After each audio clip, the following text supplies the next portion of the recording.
Many of us see teenagers as our client base. I am sure you've noticed a couple of very common vocal fangs that they do. The first is that big, loud belt, the rock voice, the shouting. Sometimes it's just shouting. And then the other thing is that breathy sound that they make in the higher range. This breathy thing, it can be the result of a few things or a combination of those few things. I'm going to give you a couple of tools today to address both of those things to help your clients with that. Nothing's 100% certain, right? But these things will be worth trying with your people and seeing who they work for. These are really handy tools for most people. I am Meredith Colby. I'm the author of Money Notes, How to Sing High, Loud, Healthy, and Forever. I am a voice coach. I train voice teachers and coaches to teach a systematic way that I have created of teaching popular styles, which is called Neuro-Vocal for Popular Styles. All my information can be found at neuro-vocal.com. I am also available for private coaching for professional singers, for voice teachers and coaches, as well as adults who are aspiring singers. So if you want more information about working with me, you can go to neurovocal.com for more information. If you are appreciating me showing up here today and putting on makeup for you, like, share, follow, all the things, the currency of social media. Any hearts, thumbs, comments you give me are super helpful to me, and I appreciate it. Now let's start with the breathy thing. There are three sort of categories of this breathiness. One is developmental. And we all know, if we have ever had a client who's sort of in the 10-11 range, who is estrogen influenced voice, we know that they will just go through a phase where the voice is changing fairly quickly. And so developmentally, they have this breathier sound that also has to do with more or less hormones. We have hormone receptors on our vocal folds. And when those estrogen levels are surging, or those androgen levels are surging, it affects the way we sound. In the case of the estrogen-influenced voice, it tends to manifest as edema. And edema means there's a swelling of the tissue. It means the vocal folds can't come together. So the sound is a little bit breathy because we can't have that full adduction because of the edema. And that also can happen in maybe the day before and the first day of your period. The breathiness in those instances, we just have to be sort of gentle and nice with ourselves and wait it out. Do our best with what we have in the moment. The other thing that we really can address is the beliefs of the student. And we have seen this, right? We have those clients who will stay in their M1, in their chest register, and at that A, B flat, B natural, when they can't do it anymore, they will literally choose to sing the wrong pitch rather than switch into their M2. Anybody? Show of hands, just listening to them going, oh, Lord.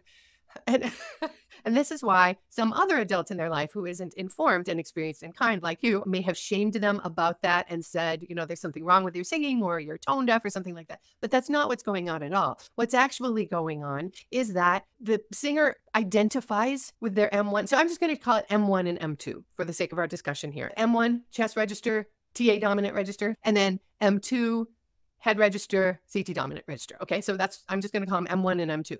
Now, your teenager who has this identity with their M1, that's my real voice. They feel like that's their real voice, and that their M2 is a fake voice. And that not only do they, the voice owner, perceive that voice as a fake voice, but so does everybody else. Everyone else thinks they have a fake voice. And so they would literally rather sing the wrong pitch than be fake or be perceived as fake, or having their singing be perceived as fake. So when we are wanting to address the M2 situation that's very breathy, this is my belief, you guys, you can feel free to disagree with me, but I believe we need to meet them at their beliefs. We need to say to them, I get it, man. There's a part of your voice that feels like the real you, and a part that really feels like it's not you. And then in your own magical way, help them understand that that other functionality of their voice is, in fact, also them, in whatever great way you have of doing that. Maybe you can play them ways that certain singers that they love use that M2 registration. You could do that. I mean, like I said, do it in your magical way, but just help them understand that that is part of the whole package in a way that says, I've seen this before. You're not alone, because teenagers need to know they're not alone. Once you have them understanding that a little bit, maybe you tricked them into those notes with some lip trills or a little straw phonation. And you can use this exercise, I call it the cartoon mouse, and that is ask your student to pretend to be like Alvin and the Chipmunks. And you may have something that's like this, but sustaining that, so Alvin, that thing, and getting them to do that, right? And feeling that, making that fakey sound of the cartoon mouse will help them get that nice, clean adduction that you want to hear up there. If they can do that a few times, then you can ask them to coordinate that down. So you might say, nee. You might do that and just have them like stay in mouse voice. The idea is address the breathiness, right? So then once they have the hang of that, then when they're singing one of their songs, you can help them instead of, and though you don't believe that you can say, hey, why don't you, when you get to that word believe, why don't you look for that cartoon mouse thing and see if you can get a little bit more of that sound if you deal with sound, or feeling if you deal with feeling, and then have them reach for that on that particular part of the phrase. And though you don't believe that they do, and then they'll begin to hear, leave is not the same as, oh, man. But it helps them have a choice. They might want to say, leave that they do. They might want to do that, but they might not. They might want to be a little cleaner. Leave that they do. So you have them reach for that same, whatever it was that you were using, feeling or sound. And then the shouty thing. Let's talk about the shouty thing. Let's talk about the shouty thing. Why do they do it? They do it because they don't know how to listen yet. When they are listening to the singers that they love, they are perceiving that that singer has a powerful sound everywhere in her range. They're perceiving that the person has a big, strong voice up high because they have not yet learned to discern the change in timbre that an experienced singer is going to be expressing as they move through their range. They can't hear it. You can hear it. They can't hear it. And so because they can't hear it, they're trying to reproduce something that does not exist in nature. And that's really the thing. I believe that we can help them by helping them learn how to both feel it in their own bodies and, or feel/hear. I'm trying to deal with both modalities there. Feel or hear this in their own bodies. And in doing that, increase their ability to hear it in other singers, which will give them permission to allow for those necessary physiological changes that have to occur if you're going to coordinate your M1 dominant sound, because it changes, right? Up past like B flat. So the way that we're going to raise their awareness of this is by either humming or using a nice bright E sound. So what I'm going to suggest to you today is that you start with a hum. You can ask them to separate their teeth a little bit inside their mouth. So if you try that right now as you're listening to me, you may notice an increase in sensation between the and.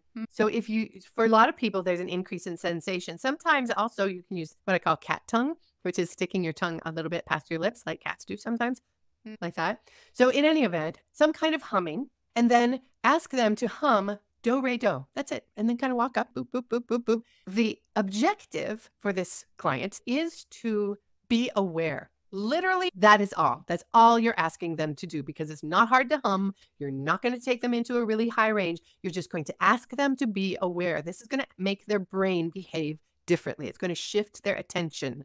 Attention is a huge part of learning. So we're going to shift their attention and bring their attention to how does this feel to me, and or how does this sound to me? What are the changes I'm experiencing, either sonically or interoceptively? What are the changes I'm experiencing as I go, next one, next one? As you walk them through their range, hopefully they will notice some changes. If they don't notice any changes this week, fine. Go, okay, good, we're done. Next week, try it with a major third. As they go higher, it becomes more exaggerated.